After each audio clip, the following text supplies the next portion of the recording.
গাঙ্গুলি হাউসের কর্তা বেঁচে থাকতে কেউ আয়ুষের স্ত্রীর অসম্মান করুক সেটা কোনোভাবেই বরদাস্ত করবে না রাজশেখর। হ্যাঁ বন্ধুরা, ভিডিওতে লাইক দিয়ে দেখতে থাকুন। যে মুহূর্তে কিনা ইন্দ্রাণী বলতে থাকে, রাজ তুমি এটা কি করে মেনে নিতে পারো? তোমার ছেলে একটা ড্রাইভারের মেয়েকে বিয়ে করে এনে এই চৌকোটে দাঁড়িয়ে আছে এবং তুমি আমাকে বোঝো যে না, ওকে মেনে নিতে হবে এবং আমি ওকে মেনে নিতে বাধ্য। সেটা কী কারণ রাজ, আমি কি সেটা জানতে পারি?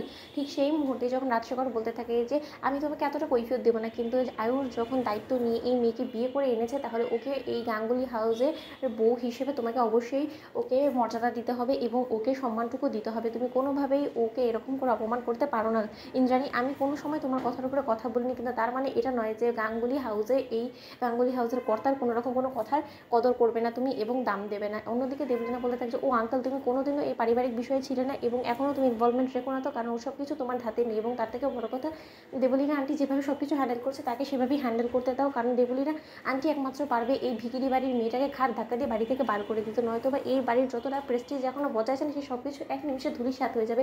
Ayush, how could you do that বলো তো?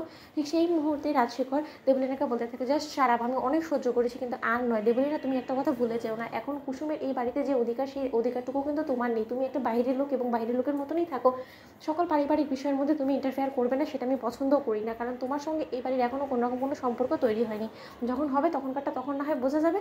অন্যদিকে যখন ইন্দ্রাণী বলতে থাকে যে তুমি দেবলীনার সঙ্গে এরকম আচরণ কেন করছো বলো তো রাজ, এবং তোমার কাছে এখন সব থেকে বড় এই কুসুম হয়ে গেলো, তুমি ওকে তোমার ছেলের বউ হিসেবে স্বীকৃতি দিতে পারো, কিন্তু আমি আমার মনের বিরুদ্ধে কোনো মতে এই মেয়েটাকে বরণ করবো না। অন্যদিকে রাজশেখর বলতে থাকে যে দেখো ইন্দ্রাণী, এত দিন ধরে তুমি যে সিদ্ধান্ত নিয়েছো সেই সিদ্ধান্তটাই অটল ছিল এবং এই বাড়িতে সেই সব কিছু হয়ে এসেছে, কিন্তু আজ যখন আমি তোমাকে বলছি, ধরে নিতে পারো আমি তোমাকে আদেশ করছি যে তোমাকে আজ যে কোনো মূল্যে আয়ুষের স্ত্রী হিসেবে কুসুমকে এই বাড়িতে বরণ করে এই বাড়িতে ওকে প্রবেশ করাতে হবে। এটা যদি তুমি না করো তাহলে তুমি আমার মরা মুখ দেখবে। অন্যদিকে এই কথা বলা মাত্র ইন্দ্রাণী বলতে থাকে যে ঠিক আছে রাজ, তুমি যখন আমাকে ফোর্স করছো এই কাজটা করতে, তাহলে আমি সেটা করবো, কিন্তু তাই বলে তুমি একটা জিনিস মাথায় রাখবে, কোনো দিনও কিন্তু আমি এই মেয়েকে আয়ুষের বউ বলে অ্যাকসেপ্ট করে নেব না এবং আমার চোখে একজনই যোগ্য থাকবে এই গাঙ্গুলি হাউসের জন্য, সেটা হলো গিয়ে দেবলীনা। অন্যদিকে দেবলীনা বলতে থাকে যে আঙ্কেল তোমার মাথা খারাপ হয়ে গেছে এবং আন্টি তুমি আঙ্কেলের কথা শুনে তুমি এই ড্রাইভারি মেয়েটাকে লাস্টে কিনা এই গাঙ্গুলি হাউসের বউ হিসেবে বরণ করে ঘরে তুলবে। অন্যদিকে ইন্দ্রাণী বলতে থাকে যে সেসব কিছু নিয়ে তুমি একদম টেনশন করো না দেবলীনা, কারণ ও যে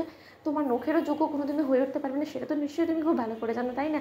সেও যত চেষ্টা করুক না কেন, ও ঘর কোনাই হয়ে থাকবে, ও কোনোদিন এই বাড়ির বউ হয়ে উঠতে পারবে না এবং আমাদের সদস্য হয়ে উঠতে পারবে না এই বাড়ির। ও শুধুমাত্র একটা ভিখিরি বাড়ির কাজের লোক হিসেবে এই বাড়িতে থেকে যায়। অবশেষে যখন ঈশানের ছোটো কাকিমানিকে বলা হয় যে বরণ ডালা নিয়ে আমি ওকে বরণ করে ঘরে তুলবো, ঠিক সেই মুহূর্তে ইন্দ্রাণী গাঙ্গুলি অবশেষে কুসুম এবং আয়ুষকে বরণ করে ঘরে তোলে এবং বলতে থাকে যে ঢুকেছো তো, কিন্তু খুব শীঘ্রই বেরিয়ে হয়ে যাবে। তো বন্ধুরা, একদম শেয়ার সাবস্ক্রাইব করতে ভুলো না।